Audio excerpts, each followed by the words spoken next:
Hello, hello. Mic check, mic check. It is I, the Pixel T, or also known as Yolanda. How's everyone doing tonight?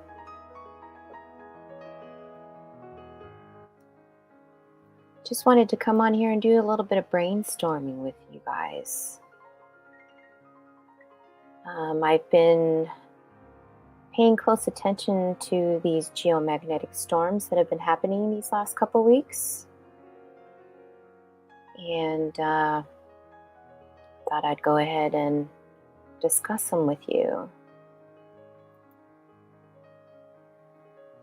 Let's see here. Hope everyone's doing well. I haven't done a stream in quite some time, so I wanted to hop on here. Let's share the screen here.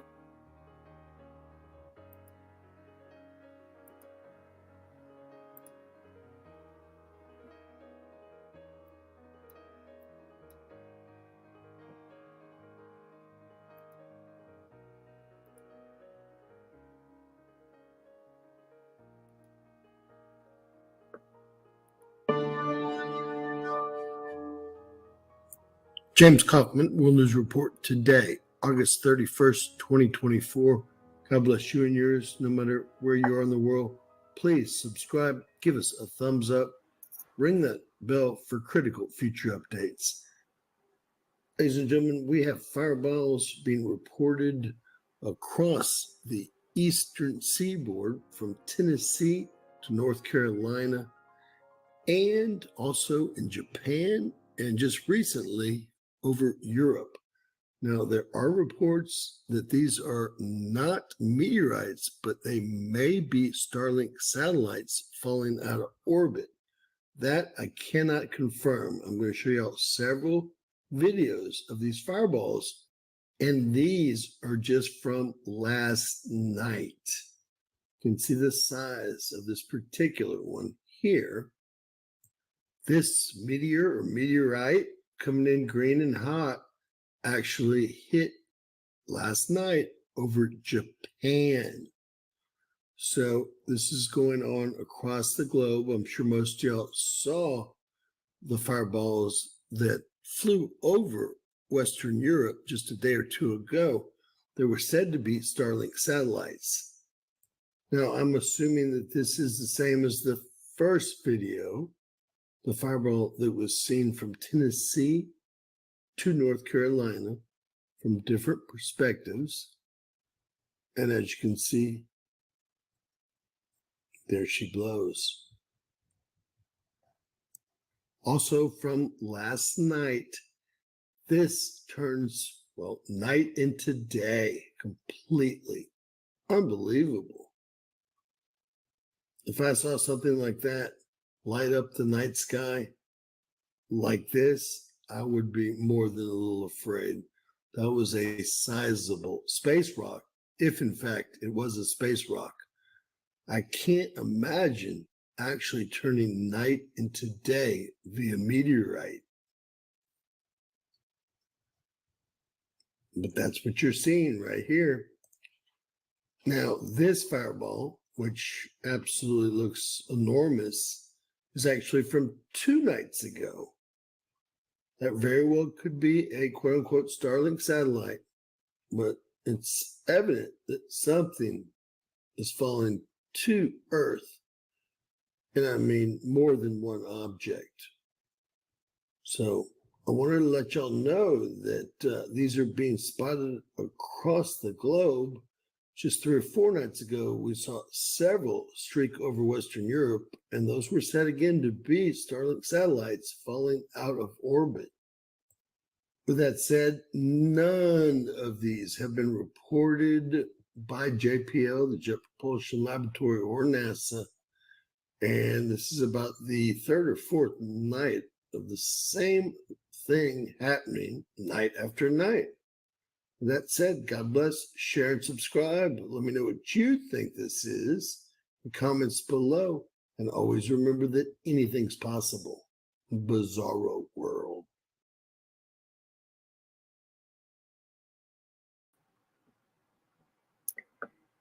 Okay, so that is what I want to talk a little bit about is what we're seeing with the weather these last couple weeks. Let's go over here to my page really quick.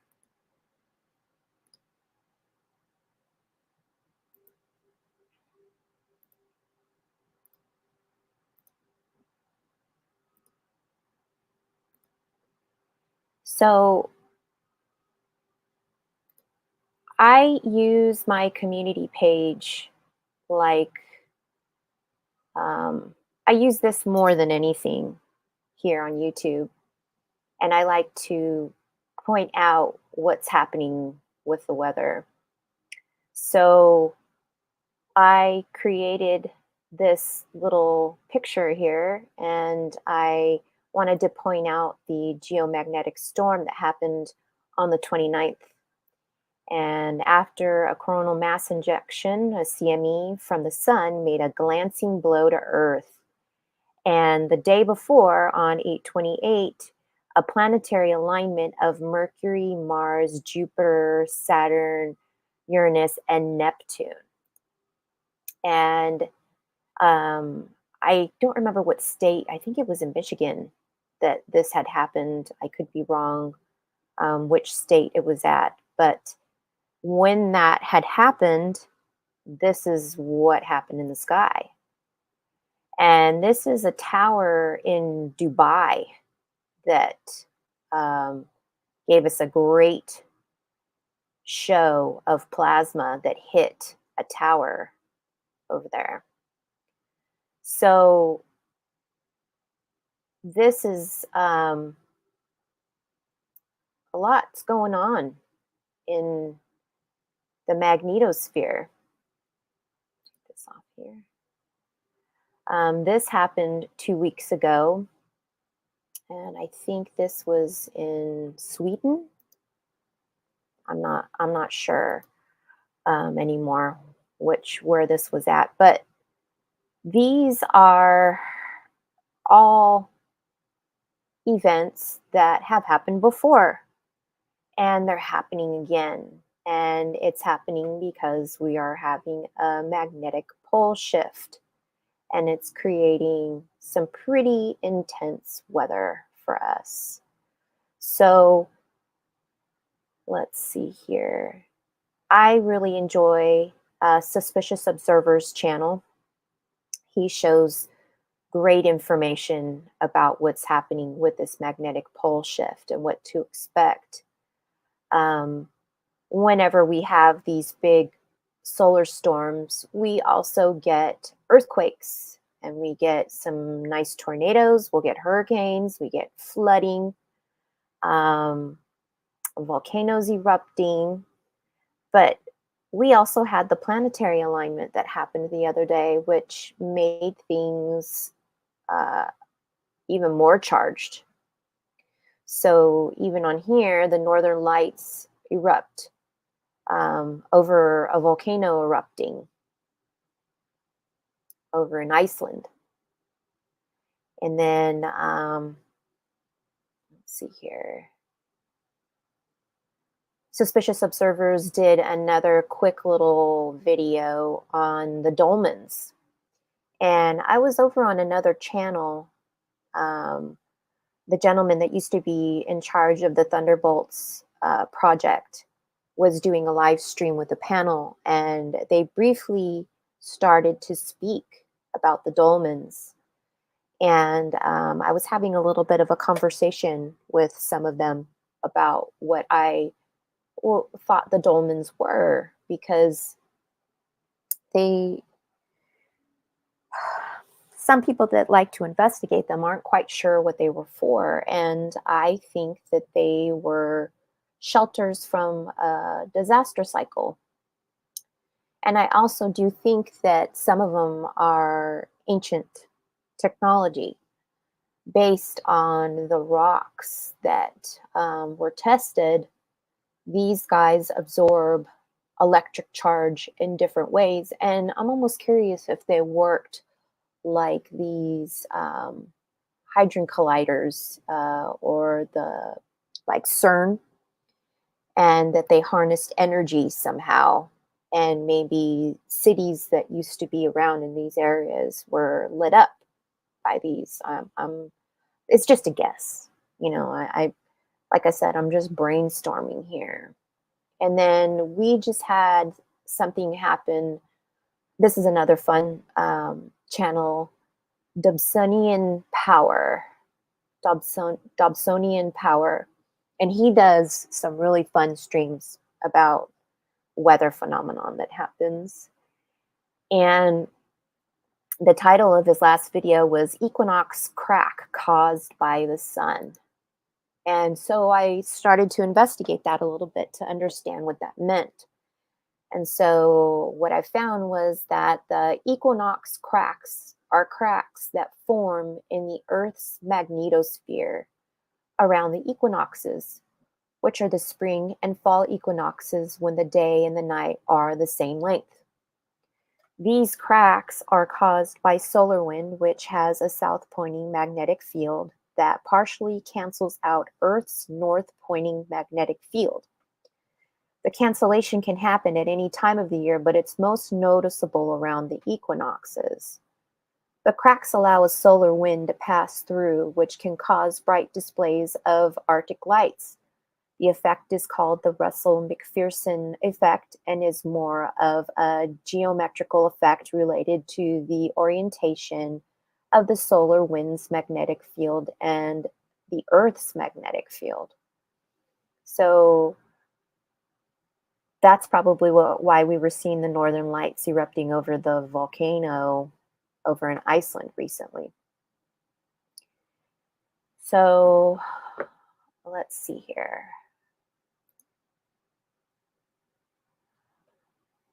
So the first video that I showed you was speaking about comets or fireballs in the sky.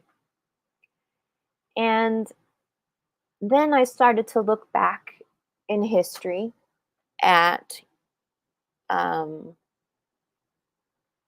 ancient paintings, well, old paintings and writings about comets. And here, this is many definite early images of comets were made by the Chinese, who also documented them thoroughly.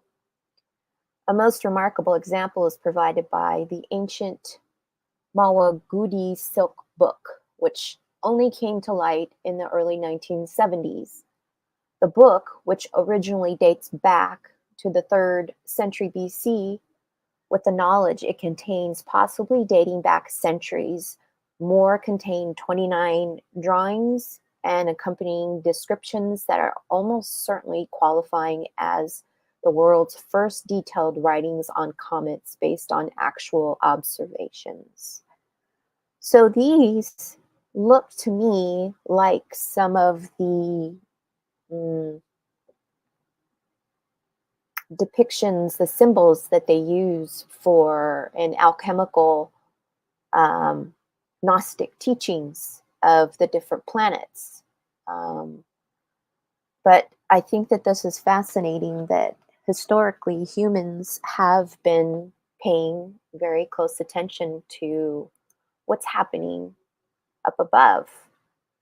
So here is another, this is from the Renaissance era. And it said, recordings of comet sightings are abundant in medieval chronicles, where they figure continually as portents of war, pestilence, famines, and the fall of kingdoms. Explore some of the ways comet sightings were recorded in the medieval period on an interactive map. So I thought, oh, okay, well, let's start looking at some of these paintings here and some of these drawings. So I couldn't help but think of that first video that I played, and we've been seeing a lot of these fireballs in the sky these past I want to say about 4 years now, and they're intensifying.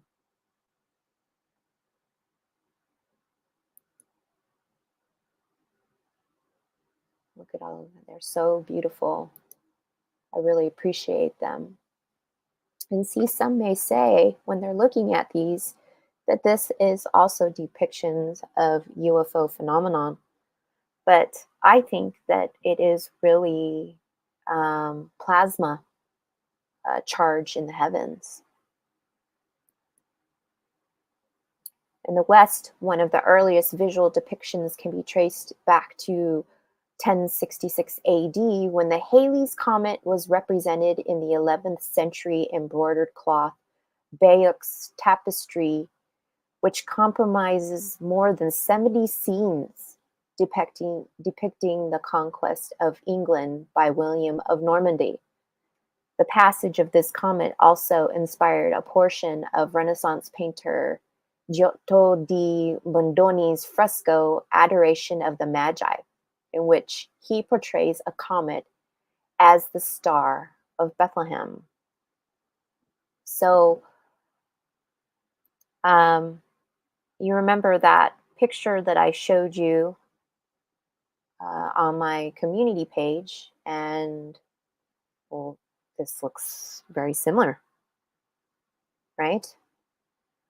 I'm going to read you a little bit of an article that I found that was speaking about these paintings and these art pieces.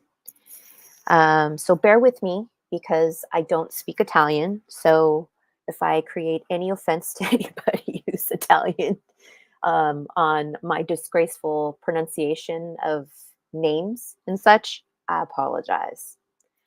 Um, so it says we discuss 8 Trecento 14th century paintings containing depictions of astronomical events to reveal the revolutionary advances made in both astronomy and naturalistic painting in early Renaissance Italy, noting that an artistic interest in naturalism predisposed these pioneering painters to make their scientific observations.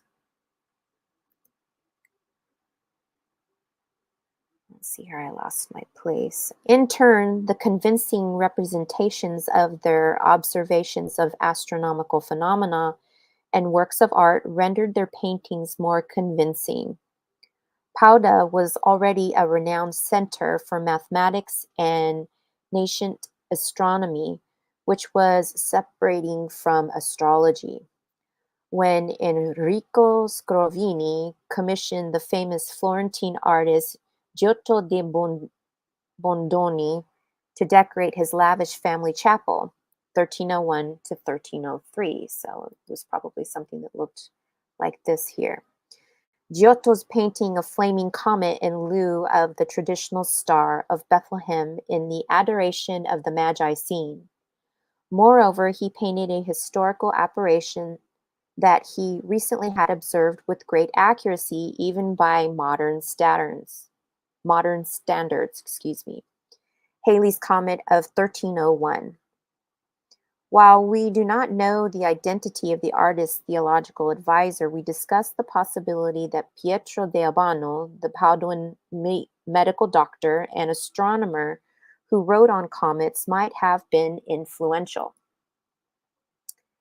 I don't think this is his painting, but I'm just giving you an example of the era and the style. But it's still showing these comets. We also compared Giotto's blazing comet with 2 others painted by the artist's shop in San Francisco at Assisi before 1316 and account for the differences. In addition, we discussed Giotto's pupil Taddeo Gaddi, reputed to have been partially blinded by a solar eclipse, whose calamity may find expression in his frescoes in Santa Croce, Florence, 1328 to 1338. Giotto also influenced the Sienese painter Pietro Lorenzetti, two of whose Passion Cycle frescoes at Assisi contain dazzling meteor showers which reveal that the artist observed astronomical phenomena such as the radiant effects of meteor showers first recorded by Alexander von Humboldt in 1799 and accepted only in the 19th century. Let's see here. So that would be something like this. Um, Lorenzetti also painted sporadic independent meteors which do not emanate from the radiant. It is also significant that these artists observed differences between comets and meteors, facts that were not absolutely established until the 18th century. In addition, we demonstrate the artistic and scientific visual acuity were part of the burgeoning empiricism of the 14th century, which eventually yielded modern observational astronomy. So, this stuff is like taboo to talk about um, over and over again, and I don't understand why, except that these astronomers have an idea of what's to come, and it would make sense why a lot of people with money are moving to different locations. They're aware of this magnetic pole shift, and they're also may have access to information that us regular everyday people do not. So now I'm going to go ahead and play Mr. MBB333's report from today. And it's going to be about another report on an airplane falling from the sky. That's got to be like the sixth airplane within this summer that I've heard this happening. So I also can't help but think about the predictive programming in film.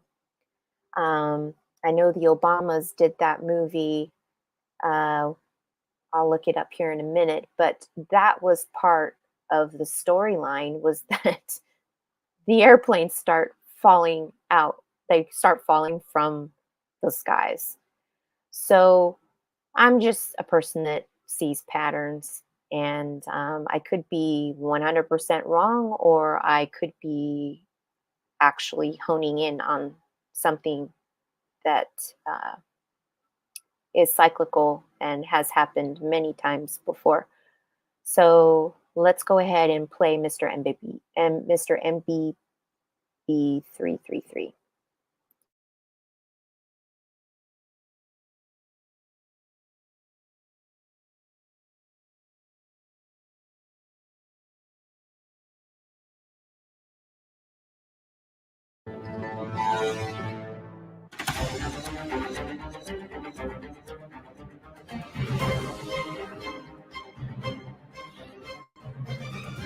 Guys, hope everybody's doing well and having a great day. Breaking news coming out of Troutdale, Oregon, where there's been yet another aviation incident involving an airplane falling from the sky. Small plane crashes into a row of townhomes in Fairview. I don't know if this plane was departing the Troutdale airport or coming in for a landing. Article over here at kgw.com shows a row of townhomes on fire. And over here at Google Earth, here's the airport where the plane was either coming in for a landing or just departing. And here's the row of townhomes that you just saw right here that the fire department was trying to get a handle on. The plane came down in this area. Unfortunately, there were two people on board the airplane. And right now, according to the article, there's one person that's not accounted for in one of those townhomes. But the article goes on to say a small plane crashed into a residential area near the Troutdale Airport Saturday morning, striking a power pole and then hitting a row of townhomes, setting multiple units ablaze. And if you look at the power outage event in Oregon, it is consistent with the incident that just occurred a few hours ago. You can see 15,175 customers without power near the Portland area. And if you look on Google Earth, this location is just east of Portland, and the widespread power outages are just north of Portland, consistent with where the airplane just came down out of the sky. I also saw today where there were 2 more helicopter incidents in the last 48 hours. This makes a 3rd incident in the last 48 hours. And this is something that we've been following the last couple of months. It seems like there's been an uptick in aviation incidents involving small aircraft and helicopters. So, once again, a small plane crashes into a row of townhomes just outside of Portland in Troutdale, Oregon. Also, in this video, I've got video footage to share with you guys of a helicopter that had a close call involving some sort of a UAP in the daytime sky. Video footage out of Jacksonville, Florida, sent in by Mike V. But first, over here at the homepage of the website, today's feature photo was sent in by Candace out of northern Utah. Check that out. Lightning surrounding this tall fracking well in northern Utah. What an ominous looking sky. Checking in on the GOES X-ray flux over here at the Space Weather Prediction Center. All quiet with the exception of a couple of small M-class solar flares in the last 24 hours. Looking at the Earth facing side of the sun, you can see some active regions and sunspots that are currently facing the Earth. And this active region right here has sunspots that are prime. I wanted to pause that for a second because I'm determined to try to see if I can line up sunspots with the heat index of what's happening down here. And I'm curious if this is almost like, in my mind, I think the sun and the moon are almost like a mirror. And if this is just showing that what the heat is doing down here below as well. And I put that on my community page, and I can be 100% wrong about that. But wouldn't that be absolutely fascinating if this lined up with intense heat down here below?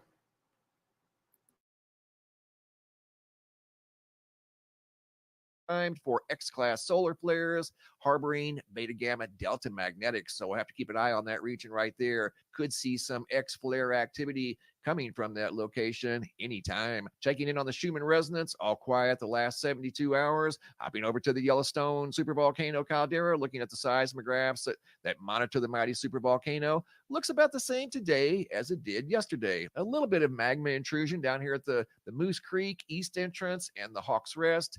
Up here at the northeastern entrance, seeing a little bit of earthquake activity and some earthquake activity up here at Mammoth Vault. But other than that, nothing major going on at the supervolcano caldera. I wanted to touch base on something that was sent to me via email regarding this video that's been making the rounds. It was sent in by RJ. He goes on to say, "Hi, Michael. This video short appeared on YouTube this morning." This was a couple of days ago, trying to determine if it's the real thing, if it's at Yellowstone, or if it's a fake. Well, it's not a fake. It's just not at Yellowstone. This was out in the West Virginia area. It is a real video, but it's just not at the Yellowstone supervolcano. Once again, looking at the power outage situation, the power outages in Oregon, not from inclement weather, from a recent aviation incident. Looking at 10,700 customers in West Virginia currently without power. Also in this video, I have multiple videos to share with you guys of unique sky observations. I also have a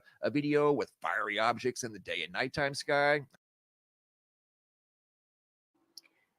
Again, this was another reason why I wanted to look more into comets and the history of comets, because a lot of people want to say that these are UFOs, but I think that these are just plasma that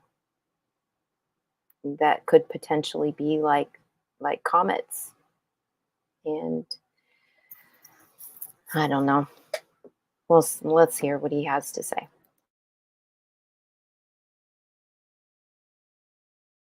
And I put together a sky phenomena video that I'm going to share with you guys. But first, a UV update from Darren up in southern British Columbia in Abbotsford. He took this reading yesterday, almost 11 in Abbotsford, British Columbia. And those readings are a little high for Abbotsford, which is in southern British Columbia. Sometimes the UV is higher in southern British Columbia than it is out here in Phoenix. I'll be doing UV readings later on this week. This video here has narration. It was taken from right out here in Arizona from Dino looking towards the White Tank Mountains when he noticed this object in the evening sky. And I wanted to share this with you guys because the last 2 days I've shared videos of what looks like the same exact object that was apparently also spotted by Dino out here in Arizona. And here we go. This is unedited with the exception of I zoomed in on the right, the original video is on the left. It has narration by Dino. Here we go. So I've been watching this white orb for about 15 minutes, and it's descending over the White Tank Mountains. It's not a planet.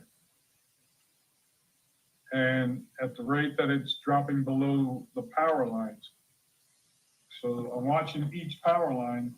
And as you can see, it almost appears to be rotating in place. And the power lines he's talking about over here on the left, you can see 1, 2, 3. Those are the power lines that he was talking about. So it looked to be fairly close, as if it was inside the atmosphere. Yet another mysterious white object in the sky, behaving the same as the objects that we saw just a couple of days ago from Texas, New Zealand. And here's yet another observation of what could be the same object from right out here in Arizona. And speaking of white objects, check out this video sent in by Mike V out of Jacksonville, Florida. Watch on the right-hand side of the screen. You're going to see an object enter the field of view and go right towards the helicopter. Not quite sure what that was, but that was a pretty close call. Some sort of a unidentified white object in the daytime sky above Jacksonville, Florida.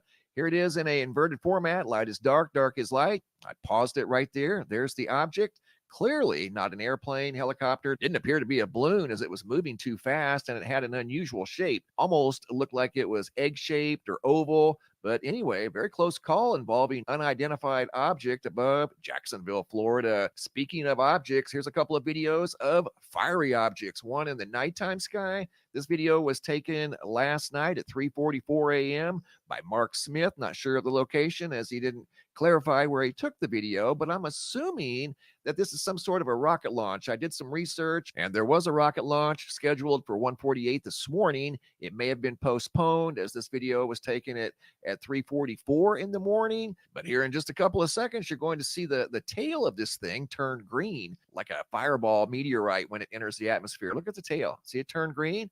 And then it's going to very quickly disappear into the nighttime sky. And there it goes. Really cool video. Once again, sent in by Mark from 3:44 this morning. Is this a daytime fireball? Video by Suzanne out of Oklahoma. This video has narration. It was taken on August 28th of 2024. Here we go.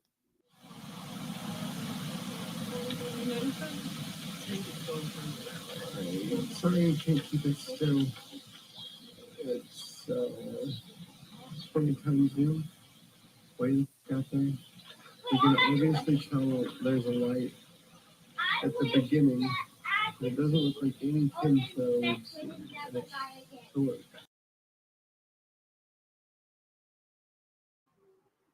Anyway, you guys get the picture. So I just happened to look up the Obama's movie. Let's see here. This one here. Leave the world behind.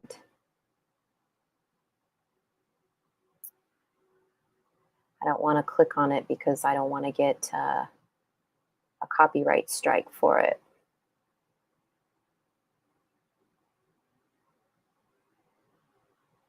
But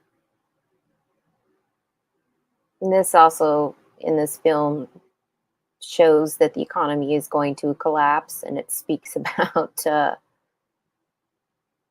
the governments knowing that that's happening. Let's see here. Here it is.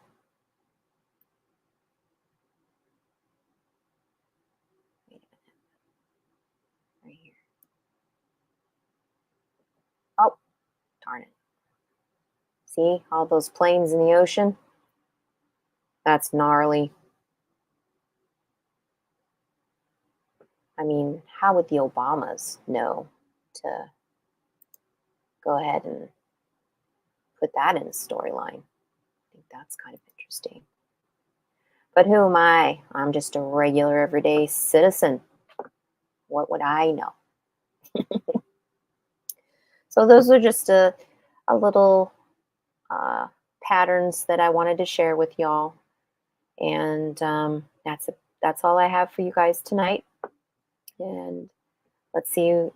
I don't know what I'll come up with next, but I'll go ahead and see you guys around next time. So let's see.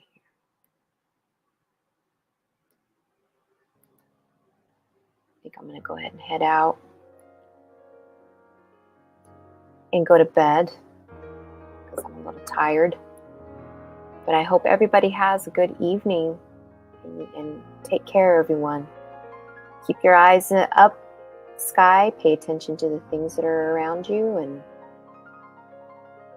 just take a deep breath. Good night.